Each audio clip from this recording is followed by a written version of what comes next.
Dneska by som vám chcel ukázať aplikáciu tuningu na navijaky. Používa sa to pri tenších priemeroch vľadcov na to, aby ryba pri výpade daný vlasec neodtrhla, ale aby povojila cievka. Volá sa to Komaya Drak. A budem to aplikovať a používať prvýkrát, takže skúsenosti s tým nemám. Ale v ďalšom videu sa s nimi možno aj podelím. V prvom rade je potrebné celú cievku povoliť, dať dole skrutku, no a toto dostať von, všetko vyčistiť, aplikovať podložku a mierne to vymazať olejom. Idem sa dostať k jadru teraz, dúfam, že sa mi to podarí.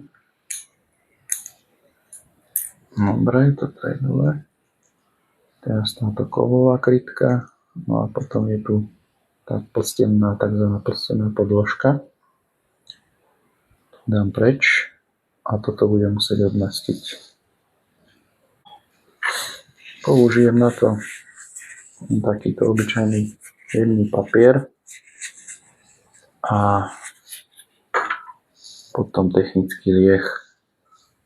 No taktiež treba mať na detaily takéto pomôcky. Takže mám to odmastené. Pripomínam, že všetko treba odmastiť, vrátane podložky a skrutky. No a teraz idem vybrať priemer, mám tu dva. Jeden je 22,14 a druhý je 22,814. Vyzerá, že tam lepšie pasuje ten 22,8 na 14, ale uvidím. Treba tam použiť špeciálny olej, toto je len v inej fľaške. Buď od výrobcu, alebo náhrada sa dá použiť olej do šiaceho stroja. Nejaké 3 kvapky by mohli stačiť. 3 až 5 píšu. Takže uvidím. Budem to musieť vyskúšať. Pri klasickej podložke by to malo byť tak, že ryba mykne